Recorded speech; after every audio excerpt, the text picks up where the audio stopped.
Estamos de vuelta en esta edición de Mesa Central por la pantalla del 13 en simultáneo con Tele 13 Radio, lo que prometíamos antes de la pausa. El vicepresidente de la convención, Jaime Baza, está con nosotros en esta edición de domingo, justo en el medio del fin de semana largo, así que le agradecemos muchísimo la gentileza. Jaime, ¿cómo está? Buenos días. Hola Iván, ¿cómo estás? Buenos días, gracias por el contacto. Gracias a usted por aceptarlo. Partamos por una de las cosas llamativas de estos días, que es lo que le pasó a Giovanna Grandón, la convencional, en la Plaza Baquedano el viernes pasado. ¿Qué piensa de eso?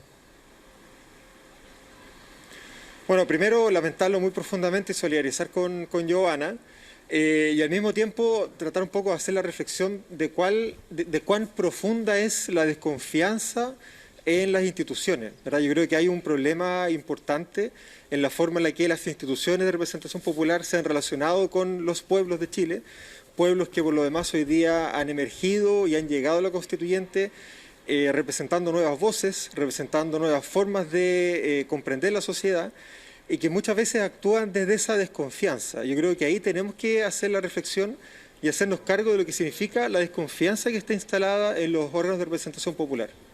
O sea, la desconfianza que las personas que estaban protestando el viernes en la plaza sería la gatillante de lo que le pasó a la convencional Grandón. Probablemente, pues es difícil saber con certeza qué es lo que motiva a las personas cuando reaccionan de esa manera, pero sabemos que hay una distancia muy importante entre representante y representados, representadas. Y muchas veces esa distancia explica la desconfianza, explica esa suerte de impermeabilidad que muchas veces afecta, ¿verdad?, a la institución de representación popular, que se separa muy radicalmente de los pueblos a los cuales representan. Y esa distancia muchas veces genera desconfianza, genera malestar, genera, bueno, esto mismo que hemos estado viendo últimamente de la distancia entre el interés general y el interés particular que muchas veces esos representantes representan. Entonces creo que algo de eso puede haber, que me parece que es lo importante de reflexionar de este tipo de situaciones. No solamente condenar la violencia, no solamente empatizar con Giovanna, sino que tratar de dar un paso y ver cómo el proceso constituyente puede colaborar a solucionar este tipo de problemas. ¿Ha habido algo de crítica al comentario de la presidenta de la convención, Elisa Loncón, en términos de que no se entendía una agresión como esta contra una persona que siempre ha votado del lado del pueblo, digamos, cuando la crítica es que en rigor no se entiende o no se debe aceptar nunca una agresión como esta, da lo mismo por quién haya votado o cómo haya votado un convencional o cualquier persona, digamos? Exactamente. Sí, yo creo que lo que hay ahí es esa reflexión en torno a los pueblos representados, ¿verdad? A cómo los pueblos que están vinculados con sus representantes se relacionan con ellos, esas distancias que pueda eventualmente identificarse, ¿verdad?, entre representante y representado. Y efectivamente, claro, toda forma de violencia, especialmente esa física, ¿verdad?, contra ciertas personas, contra las personas, tiene que ser condenada sin matices. Ahora, ¿usted vio bien los videos, escuchó lo que le gritaban a Giovanna Grandón?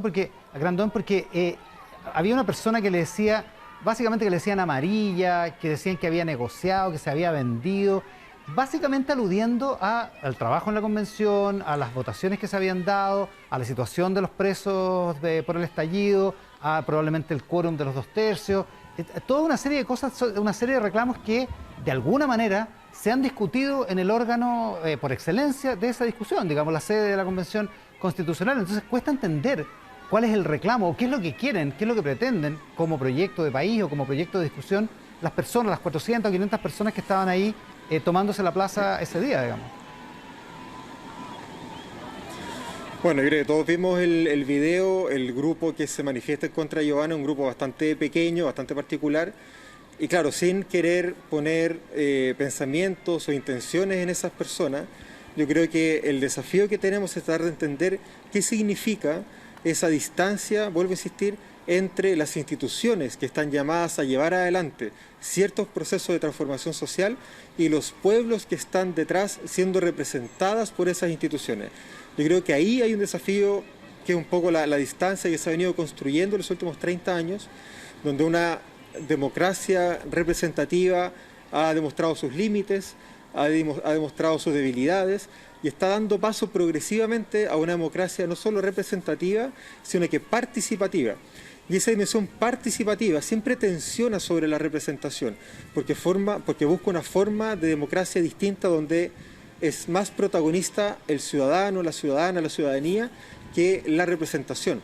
Entonces ahí se genera, creo yo, esa tensión, ¿verdad?, entre una institución que avanza en un sentido determinado, en clave representativa, siendo honesta además con el mandato popular, y al mismo tiempo un mandato popular que se reivindica a sí mismo en clave participativa. Y esa tensión, como todos los procesos de transformación y cambio de ciclo histórico, generan roces, generan tensiones como este, que ciertamente hay que condenar, pero también hay que entender, para que el proceso constituyente pueda ser capaz de hacerse cargo de eso y pensar un orden político y social no solamente en clave representativa, sino que también en clave participativa. Jaime, un proceso histórico, como usted menciona, que tiene el próximo 18 de octubre un hito clave, que es el inicio de la discusión de contenidos propiamente tal. ¿En qué momento se dieron cuenta de que podían hacer calzar las dos cosas, terminar el trabajo reglamentario y que comenzara la discusión en una fecha tan simbólica?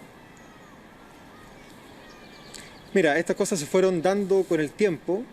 Nosotras habíamos destinado principalmente el mes de septiembre para la deliberación y votación en particular de las propuestas reglamentarias que surgieron de las comisiones provisorias que trabajaron durante el mes de agosto. Las distintas suspensiones que tuvimos que enfrentar durante el mes de septiembre por los conflictos que hubo en el pleno del día 9 de septiembre, por ejemplo, la suspensión de la sesión producto del contagio por COVID de un par de constituyentes, la relantización, ¿verdad?, de la deliberación fue generando que este mes de septiembre se alargara un poco. Teníamos muy pendiente el inicio de la semana territorial, que empieza este lunes 11 de octubre, con lo que estamos muy motivados y motivados, y quedó por esos avatares del destino, ¿verdad?, el lunes 18 de octubre como el día para que se instalen las comisiones permanentes y el día, además del discurso de la presidenta de la mesa, que da por inaugurados los debates constituyentes. Ahora, hay algunos que piensan que se debió haber elegido otra fecha, si es que se pretendía hacer algún tipo de vinculación o de homenaje con lo ocurrido hace 2 años. Algunos que, Sebastián Sichel recién en el programa decía que a lo mejor debió haberse elegido la fecha del 15 de noviembre, que dio pie a este proceso, o algunos otros que piensan que podría haber sido la del 25 de octubre, que fue la marcha de más de 1 millón de personas en el centro de Santiago. ¿Qué piensa de esa crítica o de ese comentario? Mire, la verdad, nosotros nos tomamos nuestro trabajo muy en serio.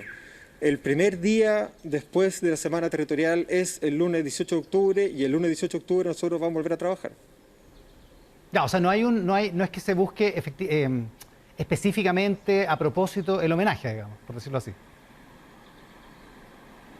No, claro, es el lunes siguiente a la semana territorial. Ya. Oiga, hablemos del plebiscito dirimente y esta cosa que esta especie que se aprobó en el reglamento esta semana, terminó consagrado en el reglamento. Ayer el convencional Hernán Larraín Mate decía que esto había sido producto de que la izquierda democrática había cambiado de opinión o había cambiado de voto en la convención, producto de, o por temor a la funa, por temor a la crítica de la izquierda más radical al interior de la convención y por supuesto en el país y en las redes sociales. ¿Qué piensa de esa lectura que hace Larraín? A mí me llama mucho la atención que nos permitamos hacer la distinción entre izquierda democrática e izquierda radical en circunstancias que esa misma distinción no se hace respecto de la derecha. No hablamos de derecha democrática, no hablamos de derecha radical, no hablamos de derecha fascista, cuando a lo mejor podríamos hacerlo. Entonces, primero quisiera hacer ese punto, ¿verdad? ¿Por qué nos permitimos hablar de las izquierdas haciendo esa distinción, ¿verdad?, de como si hubiera una izquierda no democrática? Yo creo que esa premisa no hay que dejarla pasar y a mí me parece bien inaceptable. Ahora, entrando al fondo, para no dejar pasar la pregunta, cuando yo fui candidato a la constituyente, entre enero y mayo, defendí muy intensamente la necesidad de que las reglas de votación tuvieran un mecanismo de desbloqueo, ¿verdad? Un mecanismo que permitiera salir de un callejón sin salida, ¿verdad? Y que nos permitiera tomar decisiones, especialmente en aquellas materias respecto a las cuales la constituyente no puede dejar de tomar una decisión. Y mecanismos de desbloqueo pueden ser mecanismos internos, por ejemplo, votaciones sucesivas, comisiones redactoras, etcétera, o mecanismos externos, entre ellos el plebiscito dirimente. Esto es algo que se viene proponiendo hace mucho tiempo que se ha discutido a lo largo de todo el proceso constituyente, incluso antes de las elecciones del mes de mayo, y no hay ningún asidero, no hay ningún fundamento, no hay ninguna razón para poder argumentar algo así como que una izquierda democrática cede ante las presiones de la izquierda radical. Yo diría que más bien al revés. Hay ciertos sectores de la derecha que han estado muy proclives a colaborar con el proceso, a construir grandes acuerdos, etcétera, que hoy día sucumben a las presiones de quienes quieren seguir con la lógica del pasado, con la lógica de la denuncia, con la lógica de la amenaza de la inconstitucionalidad, cuando no hay razones jurídicas, cuando no hay razones políticas, y se deja finalmente avasallar por esos sectores más radicales de la derecha. Probablemente, Jaime, porque hay muchos que le enrostran al Frente Amplio y al colectivo socialista al interior de la convención haber cambiado de opinión. Porque en algún momento, por ejemplo, Fernando Atria decía que era inconveniente la idea del plebiscito, entre otras cosas por las dificultades prácticas, además por el tipo de expectativas que creaba en la ciudadanía, y finalmente terminaron, quizás sí por hacer un gesto, ya que habían impuesto la tesis de los 2/3, por hacer un gesto a la otra izquierda y reconocerles con todos los bordes con los que se reconoció una idea como la del plebiscito dirimente. Mira, yo primero invitaría a la ciudadanía a revisar las propuestas que los candidatos y candidatas a la constituyente hicimos antes de las elecciones, para que vean que la idea del plebiscito dirimente está presente hace mucho rato. Segundo, la propuesta de plebiscito dirimente no ha sido una sola. Se hizo una propuesta efectivamente en la Comisión de Reglamento, donde participó Fernando Atria, que no contó con la mayoría suficiente, entre otras razones porque no era una propuesta técnicamente muy viable, y la propuesta que se termina aprobando es la propuesta que surge de la Comisión de Participación Popular, que es una propuesta distinta. Claro, en el fondo sigue siendo un plebiscito dirimente, pero el tipo de propuesta, el diseño, el reenvío a los poderes constituidos es diferente.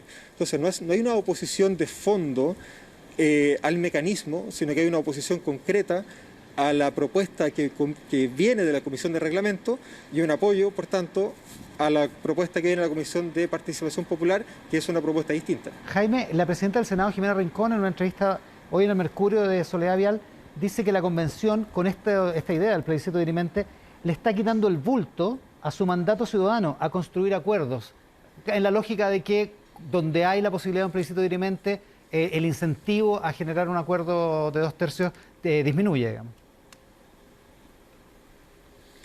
Mira, yo creo que los incentivos siempre funcionan en ambos sentidos de manera simultánea. Tener un plebiscito dirimente como alternativa puede ser visto como un incentivo para tener plebiscito dirimente como para no tener plebiscito dirimente. Yo creo que desde esa perspectiva, el desafío de los poderes constituidos y de la ciudadanía en particular es mirar el proceso no a partir de lo que ha pasado en los últimos 30 años, sino que a partir de lo que está pasando hoy día en la constituyente. La constituyente ha sido capaz de demostrar que puede darse reglas a sí misma, que puede autonormarse, que puede generar las condiciones para llegar a acuerdos muy transversales que van mucho más allá de los 2/3 famosos, ¿verdad? Y yo creo que esa es la clave, esa es la óptica con la cual hay que mirar las decisiones que se están tomando en la constituyente. Se pierde mucho de vista, creo yo, que el proceso de votaciones del mes de septiembre, que permitió aprobar 4 reglamentos distintos, presenta un promedio de votaciones que está en torno a los 108, 110 votos. O sea, por sobre los 2/3. Claro. El promedio de votaciones está por sobre los 2/3. Entonces, yo creo que esa forma de construcción de acuerdos transversales, de búsqueda de aquello que los distintos sectores políticos tienen en común para empujar el proceso constituyente, debe ser el lente con el cual estemos mirando el proceso constituyente y no las ópticas de los últimos 30 años que tienden más bien al conflicto, al choque de intereses particulares y no a la construcción de aquello que tenemos en común. A propósito de conflicto, déjeme devolverme a lo que decía Hernán Larraín ayer en una entrevista en el Mercurio, donde él dice que se forma la convicción de que es necesario recurrir a la Suprema, en este caso, para impugnar la votación sobre el plebiscito dirimente. Uno, ¿qué le parece esa decisión? Porque empieza a formarse una mayoría al interior de la derecha que podría eventualmente llegar a los 39 votos. ¿Y cuáles son los efectos prácticos que podría tener? ¿Cuán grave es que se recurra a la Suprema en este caso? Mira, la verdad es que en términos políticos y en términos jurídicos, sobre todo pensando en las causales que establece la Constitución, no hay ningún asidero para que se recurra a la Corte Suprema en esta instancia. Recordemos que aquí no solamente tiene que haber un vicio que afecte las normas reglamentarias, sino que además que ese vicio tiene que ser esencial y además tiene que generar un perjuicio. Y ese perjuicio yo la verdad que por ahora no lo veo, entre otras razones porque las reglas están recién aprobadas y todavía no se empiezan a ejecutar, todavía no se empiezan a implementar. Yo creo que aquí estamos, estamos caminando sobre un hielo muy fino, sobre una capa de hielo muy delgada, donde el bluff político roza la irresponsabilidad. Yo invitaría a ese sector de la derecha, que hasta donde sé todavía es minoritario, no solamente en la constituyente, sino que también en la derecha, a presentar el requerimiento ante la Corte Suprema si realmente sienten que aquí ha habido un vicio esencial que afecta las reglas que nos hemos dado y que además ha generado un perjuicio insalvable. Porque lo contrario sería blufear irresponsablemente con el único proceso institucional que hoy día tiene el país para salir adelante de la crisis política y social en la que nos encontramos. Entonces, si para ese sector realmente es tan importante el vicio y es tan grave el perjuicio que justificaría gatillar este mecanismo, yo lo invitaría a ir a la Corte Suprema a defender sus argumentos y a no mandarnos mensajes por la prensa. Como dice usted, Jaime, estamos no solo no solo en un hielo delgado, porque es complicado, tenso y eventualmente peligroso todo lo que puede pasar. También estamos en situaciones inéditas, no sabemos cómo funciona todo esto. Un eventual recurso ahora o después ante la Corte Suprema, por las razones que usted indica, ¿paraliza el trabajo de la convención? ¿Podría demorar, por ejemplo, el inicio de la discusión el 18 de octubre? ¿Podría tener algún efecto práctico, además? No, la verdad es que no, porque el proceso constituyente sigue su curso. La competencia que tiene la Corte Suprema es muy específica, muy restrictiva. Solo podría eventualmente declarar nulo aquello que se objeta, pero en ningún caso detener la marcha del proceso constituyente. Y además recordemos que estamos hablando de un recurso de reclamación muy especial que no lo conoce la Corte Suprema en su conjunto, sino que solamente 5 ministros y ministras sorteadas para estos efectos. Claro. Por lo tanto, los resultados del proceso son bastante inciertos. Por eso, las propias normas contemplan que el proceso constituyente no se detiene, sino que sigue su marcha de manera normal. Y a propósito de cosas que pueden afectar a la convención, se está discutiendo una acusación constitucional contra el presidente de la República. Es bien probable que se presente en el primer día hábil de actividad del Congreso el próximo martes. Si ese proceso sigue avanzando, eventualmente si se aprueba, en fin, si aumenta la tensión institucional en el país, ¿eso puede perjudicar el trabajo de la convención, en su opinión? Mira, yo creo que no. Yo creo que lo que está pasando con los poderes constituidos y con la crisis política y moral, incluso diría yo, de los poderes constituidos, es de alguna manera un insumo para que este proceso constituyente pueda identificar de buena manera los vicios que tienen las actuales formas de representación política y pensar un sistema político distinto. Un sistema político que no se base en la concentración del poder, un sistema político que sea más riguroso para hacer efectiva la responsabilidad de sus autoridades, ¿verdad? Un sistema político que sea capaz además de separar al jefe de Estado del jefe de gobierno. Yo creo que uno de los principales problemas que hemos tenido en este tiempo, especialmente cuando el jefe de gobierno entra en crisis, es que su remoción genera una suerte de trauma institucional, entre otras razones porque hay una identidad entre el jefe de gobierno y el jefe del Estado. Entonces, probablemente este es el momento para avanzar decididamente en un sistema probablemente parlamentario, donde podamos separar las funciones de gobierno de las funciones de Estado y así podamos tener mecanismos más efectivos para ser real, para ser efectiva, para poder cobrar la responsabilidad política del jefe de gobierno sin que eso signifique una inestabilidad al Estado. Le pregunto al profesor de Derecho Constitucional, más que al vicepresidente de la Convención, la idea de acusar constitucionalmente sobre el final del periodo, a menos de 6 meses de que se termine un periodo presidencial y a menos de 2 meses de una elección presidencial. ¿Le parece? Yo sé que está permitido, es parte de las reglas del juego actual, pero aprovechando la experiencia, como usted lo menciona, ¿sería sensato poner en la Constitución una especie como de moratoria para situaciones de este tipo que tensan el debate, tensan a la institucionalidad política justo antes de una elección tan trascendente? Yo creo que es importante tratar de no... O sea, primero, yo creo que no hay que forzar las interpretaciones. La política no solamente es una forma de representación simbólica de la realidad y mecanismo de agenciamiento del poder político del pueblo, etcétera. La política también es contingente, ¿verdad? Y lo que está pasando hoy día con el presidente de la República no es un problema que atraviesa solamente a la persona del presidente de la República, sino que es un problema que atraviesa a un proyecto político determinado. Y ese proyecto político hoy día no solamente tiene representación en la constituyente, sino que además está disputando cargos de representación popular muy importantes en las elecciones del mes de noviembre. Entonces, llevar adelante ambas discusiones de alguna manera pone sobre la mesa cuáles son las características, cuáles son los bordes, cuáles son las aristas de un proyecto político que se sostiene en la figura de este presidente de la República. Entonces, claro, efectivamente esto va de alguna manera a cambiar las condiciones en las cuales las elecciones parlamentarias y presidenciales se llevan a cabo, pero no podemos dejar de ponerlo sobre la mesa, especialmente considerando la centralidad que tiene el presidente de la República como figura institucional en el diseño del orden jurídico chileno y el riesgo, yo creo que esto es importante, el riesgo que corremos de proyectar esa rebaja en los estándares de responsabilidad política en el próximo presidente de la República, sea cual sea. Yo creo que la gracia de tener este tipo de conversaciones en paralelo es que precisamente ponen en evidencia que la ciudadanía está subiendo progresivamente los estándares de control respecto de sus autoridades y respecto de eso el presidente no es tampoco una excepción. Jaime Baza, vicepresidente de la Convención Constituyente. Jaime, muchísimas gracias por la gentileza. Muchas gracias, Iván. Buenos días. Buenos días. Jaime Baza, en la región de Valparaíso, precisamente iniciando ya la semana distrital o la semana de trabajo territorial que los convencionales tienen durante los próximos días.